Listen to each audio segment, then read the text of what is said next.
بسم اللہ الرحمن الرحیم۔ البقرہ آیت نمبر 132۔ اللہ کے فضل و کرم سے تلاوت کرتی ہوں۔ اعوذ باللہ من الشیطان الرجیم، بسم اللہ الرحمن الرحیم۔ ووصّى بها ابراہیم بینہ ویعقوب یا بنی ان اللہ اصطفیٰ لکم الدین فلا تموتن الا وانتم مسلمون۔ ووصّیٰ اور وصیت کی، بہا اس کی، ابراہیم نے، بینہ ہی اپنے بیٹے کو، ویعقوب اور یعقوب نے، یا بنیا اے میرے بیٹو، ان اللہ بے شک اللہ نے، اصطفیٰ چن لیا، لکم تمہارے لیے، الدین دین کو، فلا تموتن پس تم ہرگز نہ مرنا، الا مگر، وانتم اس حال میں کہ تم مسلمون مسلمان ہو۔ اللہ اکبر۔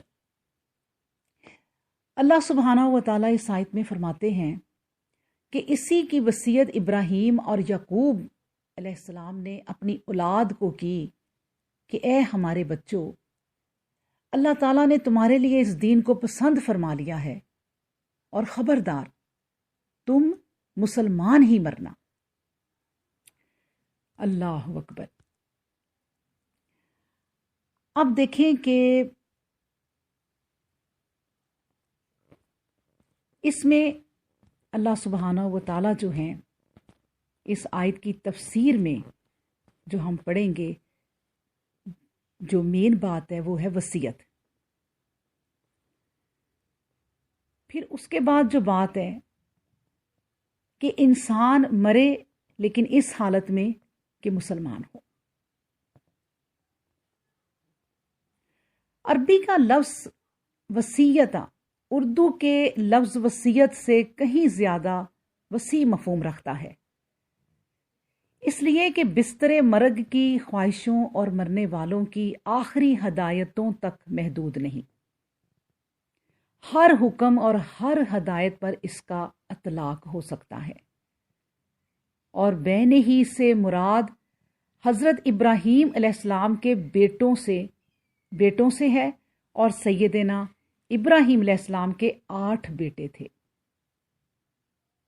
اگرچہ قرآن کریم نے 2 ہی کا ذکر کیا ہے اور باقی کا ذکر نہیں کیا۔ آپ کے صاحبزادوں کی تفصیل اس طرح ہے کہ حضرت اسماعیل علیہ السلام ہاجرہ مصر کی شہزادی کے بطن سے، حضرت اسحاق علیہ السلام حضرت ہاجرہ عراقی کے بطن سے پیدا ہوئے، اور پھر باقی زامران، یفسان، مدان، مدیان، اسیاق، سوخ حضرت کتوار کے بطن سے تھے، اور ان سب کا ذکر جو ہے وہ تورات میں ہے۔ اللہ اکبر۔ اب دیکھیں کہ حضرت ابراہیم علیہ السلام نہ تو یہودی تھے، نہ مشرک، بلکہ موحد تھے اور مخلص تھے۔ ان سے دوستی رکھنے والے صرف وہی ہیں جو ان کے فرما بردار ہوئے، اور یہ نبی اور ایماندار۔ اللہ بھی مومنوں کا ولی ہے۔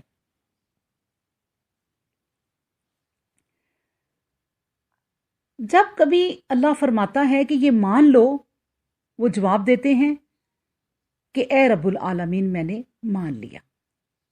اسی ملت وحدانیت کی وصیت ابراہیم علیہ السلام اور یعقوب علیہ السلام نے اپنی اولاد کو بھی کی۔ ملت سے مراد اسلام اور کلمہ سے مراد اسلمت لرب العالمین ہے۔ اللہ اکبر۔ دیکھیے ان کے دل میں اسلام کی کس قدر محبت و عزت تھی کہ خود بھی اس پر مدت العمر عامل رہے، اپنی اولاد کو بھی اسی کی وصیت کی۔ اللہ اکبر۔ اور ایک جگہ فرمایا جا رہا ہے وَجَعَلْنَا كَلِمَاتٍ بَاقِيَاتٍ فِي عَقِبِهِ، ہم نے اس کلمہ کو ان کی اولاد میں باقی رکھا۔ مطلب یہ ہوگا کہ خلیل اللہ نے اپنی اولاد کو اور اولاد کی اولاد میں سے حضرت یعقوب علیہ السلام کو، جو اس وقت موجود تھے، دین اسلام کی استقامت کی وصیت کی۔ حضرت یعقوب علیہ السلام حضرت ابراہیم علیہ السلام کے انتقال کے بعد اسی پر عمل کرتے رہے۔ اللہ اکبر۔ سورہ عنکبوت میں بھی ہے کہ ہم نے ابراہیم علیہ السلام کو اسحاق اور یعقوب علیہما السلام عطا فرمائے اور اس کی اولاد میں ہم نے نبوت و کتاب دی۔ نیک اولاد جو ہے وہ دنیا کی سب سے بڑی نعمت ہے۔ وہ محاورہ آپ نے سنا ہوگا کہ ایک ہو نیک ہو۔ انسان کے 10 بیٹے بھی ہوں اور وہ نیک نہ ہوں اور اللہ کے فرما بردار نہ ہوں، اپنے ماں باپ کے فرما بردار نہ ہوں، تو وہ 10 کے 10 بیکار ہیں۔ اس کے مقابلے میں ایک بیٹا بھی ہو اور وہ نیک ہو تو وہ 100 پر بھی بھاری ہے۔ تو یہاں بات ہو رہی ہے پیغمبروں کی۔ اللہ اکبر۔ اسماعیل کے حق میں اللہ سبحانہ و تعالیٰ نے ابراہیم کی پکار سن لی۔ انہوں نے کہا تھا کہ اے میرے رب، مجھ کو کوئی سعادت مند لڑکا عطا فرما۔ ابراہیم علیہ السلام کو جواب ملتا ہے فَبَشَّرْنَهُ بِغُلَامٍ حلیم، اے ابراہیم، ہم نے آپ کو ایک حلیم لڑکے کی خوشخبری دے دی۔ انجام کار کیا ہوا؟ باپ یعنی ابراہیم علیہ السلام ایک روز بیٹے اسماعیل کو مخاطب ہوتے ہیں۔ سنیں جو اتنی مرادوں سے بیٹا لیا۔ الصفات میں ہے کہ جب اسماعیل ابراہیم علیہ السلام کے ساتھ چلنے کے قابل ہو گئے تو انہوں نے ایک دن اسماعیل سے کہا کہ میں نے خواب میں دیکھا ہے کہ گویا تمہیں راہ حق میں ذبح کر رہا ہوں۔ میں نہیں کہہ سکتا کہ یہ کیا ماجرا ہے۔ تم اس پر غور کرو کہ اب مجھے کیا کرنا چاہیے۔ بیٹے نے بلا تعمل کہا، اس خواب سے تو یہی معلوم ہوتا ہے کہ یہ اللہ کی جانب سے ایک اشارہ ہے، پس آپ حکم الہی کو پورا کیجئے، مجھے آپ انشاءاللہ صبر کرنے والوں اور ثابت قدموں میں پائیں گے۔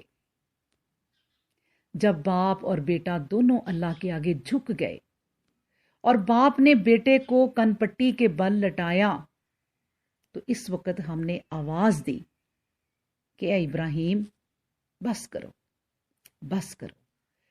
تم نے اپنے خواب کو سچ کر دکھایا، ہم احسان کرنے والوں کو اسی طرح بدلہ دیا کرتے ہیں۔ اللہ اکبر۔ اس طرح ابراہیم علیہ السلام کے خواب کی تعبیر بھی پوری ہوئی۔ اسماعیل ذبح ہونے کے لیے تیار ہو گئے اور باپ نے بیٹے کی قربانی دے دی اور اپنے پاس دور لے جا کر بسانے کا مصمم ارادہ کر لیا، اور یہی خواب کی دراصل تعبیر تھی۔ اسی طرح قانون الہی کی حکمت پوری ہوئی اور اسماعیل علیہ السلام کے متعلق جو برکت دینے کا اور بڑھانے کا وعدہ الہی تھا، آج ہی اس کی تکمیل ہونا شروع ہو گئی۔ اللہ اکبر۔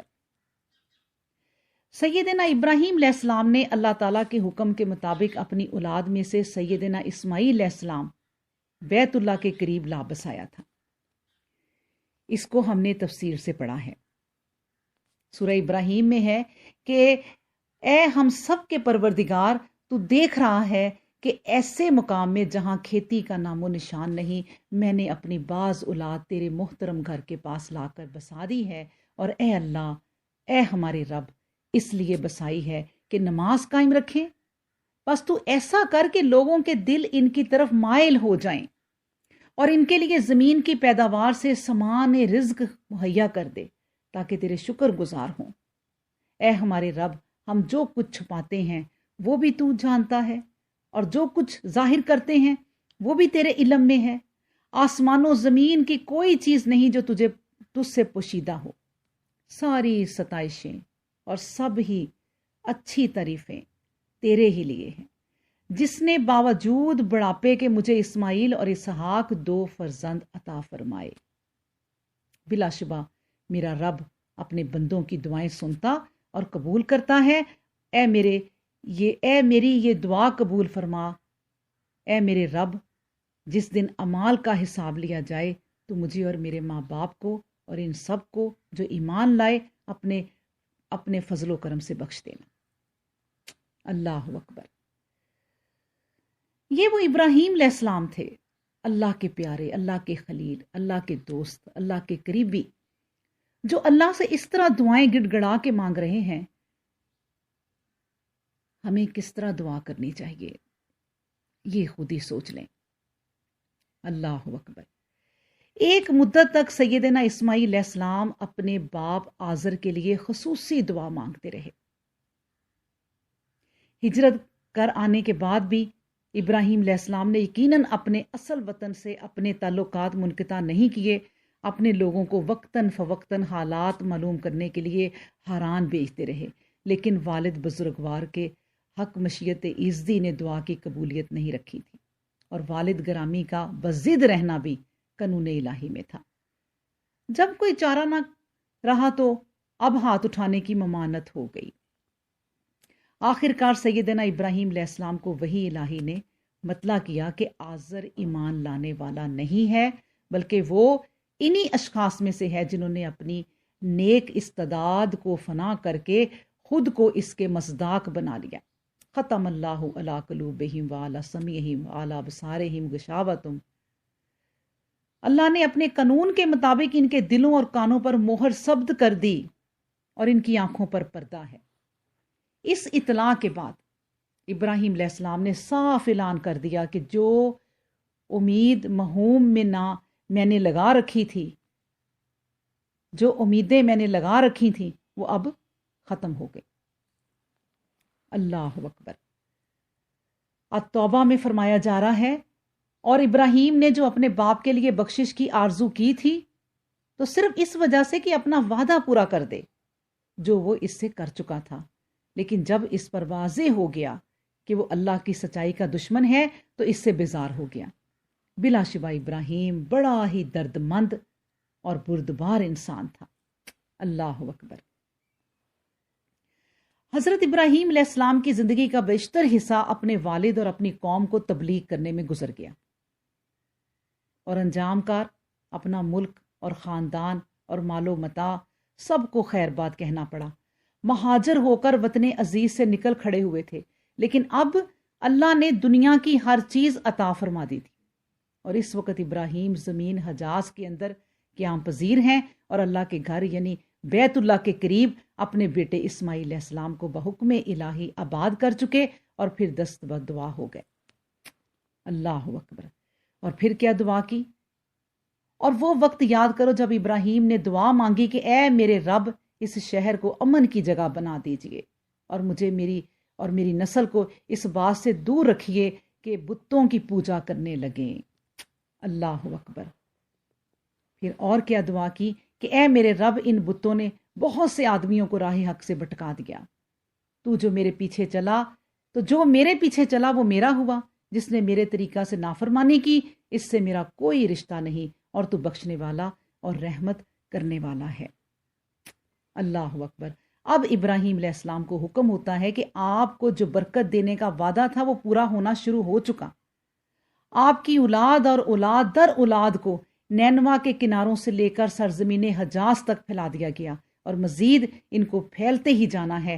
آپ ان کے لیے جو اس وقت موجود ہیں لیکن تیرے ہیں، اور ان کے لیے جو قیامت تک تیرے کہلواتے رہیں گے، ان سب کے لیے ایک مرکز تعمیر کر دو، اور ان کو ہر طرف سے اس مرکز پر اکٹھے ہونے کے لیے پروانہ ہدایت جاری کر دیجیے۔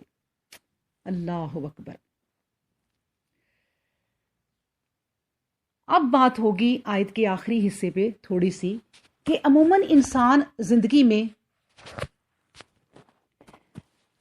جن اعمال پر رہتا ہے اسی پر موت بھی آتی ہے، اور جس پر مرتا ہے اس پر اٹھے گا۔ یہی اللہ تعالیٰ کا دستور ہے کہ بھلائی کے قصد کرنے والے کو بھلائی کی توفیق بھی دی جاتی ہے، بھلائی اس پر آسان بھی کر دی جاتی ہے، اور اسے ثابت قدم بھی رکھا جاتا ہے۔ قرآن کہتا ہے سخاوت، تقوی اور لا الہ الا اللہ کی تصدیق کرنے والے کو ہم آسانی کا راستہ آسان کر دیتے ہیں، اور بخل اور بے پرواہی اور بھلی بات کی تکذیب کرنے والوں کے لیے ہم سختی کی راہ آسان کر دیتے ہیں۔ اللہ اکبر۔ تو اس لیے انسان کو کوشش کرنی چاہیے کہ وہ لا الہ الا اللہ پر رہے، نیکی پر رہے، تو اللہ سبحانہ و تعالیٰ اسے نیکی پر ہی موت بھی دیں گے۔ اللہ اکبر۔